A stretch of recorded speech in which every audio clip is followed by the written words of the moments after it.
She called the cops and said I was stealing my own trees. That's how my morning started. I was standing on my land, my boots in the snow, staring at a flatbed truck loaded with Christmas trees that had been cut from my pine farm overnight. 37 trees, tagged, wrapped, ready for sale. And Karen was standing beside the truck like she owned the place. "You can't sell here," she snapped. "This community doesn't allow commercial farming." I looked around slowly. "This isn't your community." She gave that tight smile. "The one that says she thinks she already won. It's within the HOA boundary. We voted last year I'd closed on this pine farm 3 weeks ago. 20 acres. Outside the HOA fence line. That was the whole reason I bought it. I left the suburbs on purpose. I wanted space. I wanted quiet. I wanted to run my Christmas tree farm without someone measuring my grass height. I have the county survey," I said calmly. "It's not part of your HOA."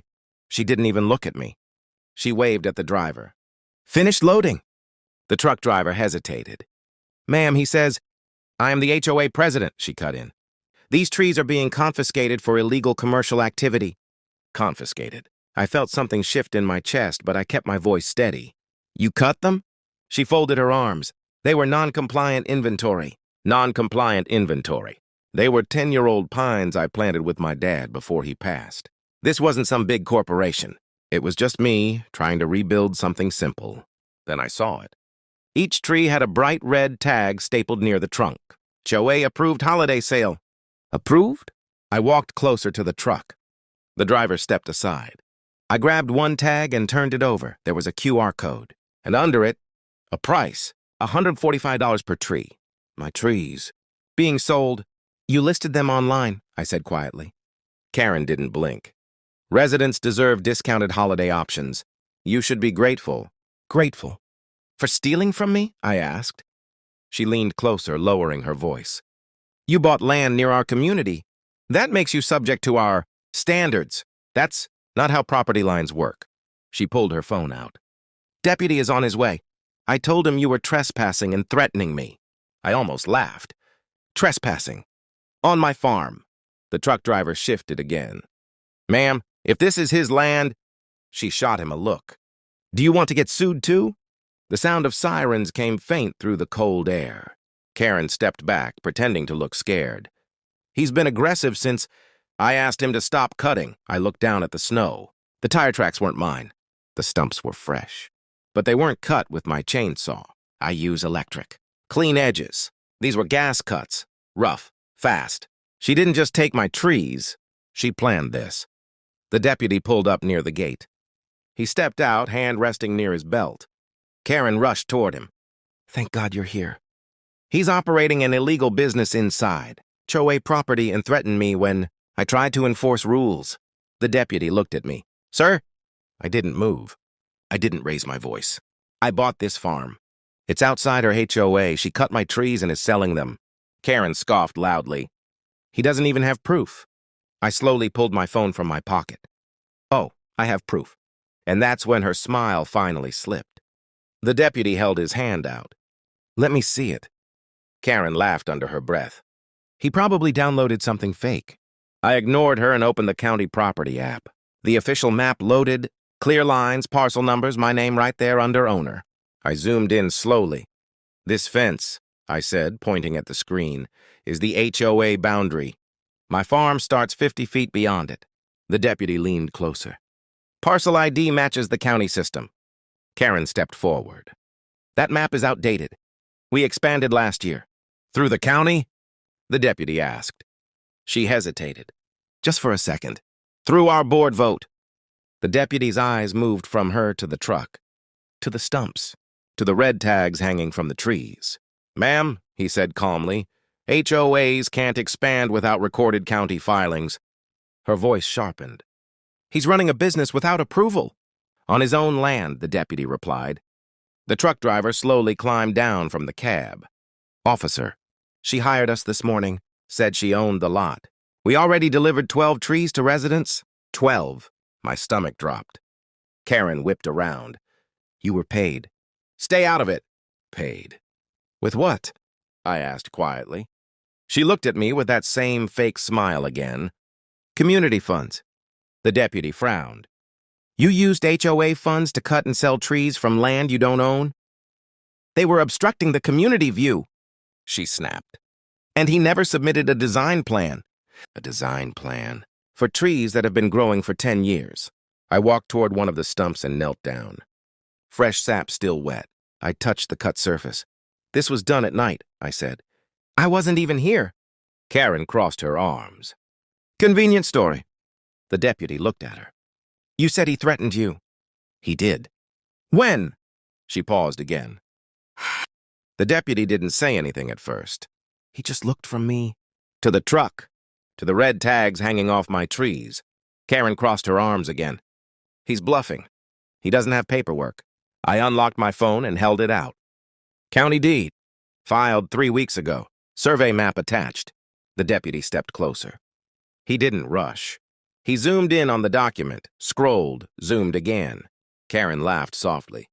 Anyone can fake a PDF. I didn't fake the county clerk's seal, I said. The wind picked up, blowing snow across the fresh stumps behind her. The deputy looked up.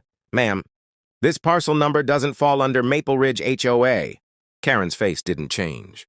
That map is outdated. It was updated this month, he replied calmly. For a second, everything went quiet except the engine of the flatbed. Then Karen turned sharply toward the truck driver. Unstrap them. We're leaving. The deputy raised a hand. Nobody's leaving yet. She froze. Excuse me? These trees were cut today? Yes, I said. And I didn't cut them. The deputy walked toward the stumps. He crouched down and ran his fingers along one of the fresh cuts. You use gas or electric? He asked without looking at me. Electric. Cleaner edge. He nodded slowly. These were done with a gas saw. Karen let out a short laugh. So what? He could have switched. The deputy stood and brushed snow off his gloves. Ma'am, do you own a chainsaw? She hesitated just half a second. Of course. It's winter. And did you or anyone from your HOA enter this property last night? No, she said too fast. We enforce from the perimeter. The deputy's radio crackled. Another unit was pulling up. Karen's confidence came back. Good, more witnesses. But I wasn't looking at the police anymore. I was looking at the QR code on the tag in my hand. Because I had scanned it. And the link didn't go to an HOA page. It went to a private payment site, under the seller name K. Whitmore. Karen Whitmore. The money wasn't going to any HOA fund. It was going straight into her account. I turned the screen toward the deputy. She's already sold 8. Karen's face drained. That proves nothing. It shows completed transactions, I said. Timestamp this morning. The second cruiser door slammed shut behind us. The new deputy walked up. What's going on? Karen pointed at me again. He's trying to run a business without HOA approval and now he's harassing me. The first deputy didn't respond to her. He kept staring at my screen. Ma'am, he said slowly, did you collect payment for these trees? They were HOA community resources, she snapped. He never registered the land properly. I have the deed, I said quietly. And I also have something else. Karen's jaw tightened. What now? I turned my phone sideways and pressed play. A security clip filled the screen. Night vision. Timestamp 2:14 a.m., 2 figures stepping through my fence, one holding a gas chainsaw, the other holding a flashlight. The flashlight moved, and for a clear second it lit up her face. No makeup, same jacket she was wearing now. Karen stopped breathing. The sound of the chainsaw roared through my speaker in the cold air. No one spoke. The deputy watched the clip twice. Then he looked at the broken section of my fence behind her. Ma'am, he said evenly, you told me you never entered this property. Karen swallowed. That's edited. It's motion triggered, I replied. Uploaded automatically to cloud storage. The truck driver slowly stepped back from the flatbed like he didn't want to be near any of this. Karen's voice dropped. You set me up. I shook my head. You set yourself up. And that's when the second deputy walked past. The second deputy walked past. Karen without even looking at her, and stopped beside the first one. What have we got? The first deputy didn't answer right away. He just replayed the clip one more time. Chainsaw, fence, her face in the light. Then he turned the phone toward his partner. Karen tried to step in front of them. That video is illegal. He can't record me. It's his property, the second deputy said calmly. And you're clearly inside his fence. For the first time since this started, Karen didn't have a quick reply. Snow crunched under her boots as she backed up. This is ridiculous. Those trees were a hazard. I was protecting the community. By selling them? I asked quietly. She glared at me. You moved next to us and thought you could do whatever you want. I bought land outside your HOA, I said. That's the whole point. The first deputy straightened up. Ma'am, we also need to talk about the payments. Karen's voice got sharp again. What payments? He held my phone up. These transactions go to a personal account under your name, not an HOA fund. That's temporary, she said quickly. I was organizing the sale. Without owning the property, he replied. The truck driver finally spoke up. Officer, she told us she had board approval. We cut what she marked. Did she show you proof of ownership? The deputy asked. The driver shook his head slowly. Karen turned on him. Don't you dare throw me under the bus! But it was already too late. The first deputy looked at her steadily. You reported this man for trespassing. You said he threatened you. We have no evidence of that. He was aggressive, she insisted. I hadn't moved from where I was standing. The second deputy walked to the broken fence line and took photos. Then he photographed the stumps. Then the truck. Then Karen. Ma'am, he said firmly, you entered private property, caused damage, and sold goods that do not belong to you. Karen's voice cracked. I'm the HOA president. That doesn't give you ownership of someone else's land. There it was. Silence. The kind that hits harder than yelling. The first deputy stepped closer. Turn around, ma'am. Her eyes widened. You can't arrest me. I was enforcing community standards. For trespassing, vandalism, and theft, he said evenly. The cuffs clicked around her wrists. The same hands that stapled fake tags onto my trees were now locked behind her back. Residents had started gathering near the road. Word spreads fast when police lights flash in a quiet neighborhood. One man whispered, Isn't she the one who fined me for my mailbox? Another woman pulled out her phone. Karen looked at me over her shoulder. This isn't over. I held her stare. It is for my trees. As they walked her toward the cruiser, the deputy asked, How many were delivered already? 12, the truck driver answered. I nodded slowly. I have every address from the payment log. The deputy looked at me. You want to press charges? I didn't hesitate. Yes. Not because of the money, because of the line she crossed. They placed her in the back seat. Door shut, engine started, and just like that, the loudest person in the neighborhood sat silent behind glass. The first deputy walked back to me. You'll need to file a full statement. We'll also notify the district attorney. I will, I said. He glanced at the farm behind me. You military? Former, I replied. He nodded, figured. You stayed calm. I looked at the snow-covered field. At the empty spaces where my dad's trees once stood, I didn't fight. For this country, I said quietly. To be told I can't grow trees on my own land. The deputy gave a small nod of respect.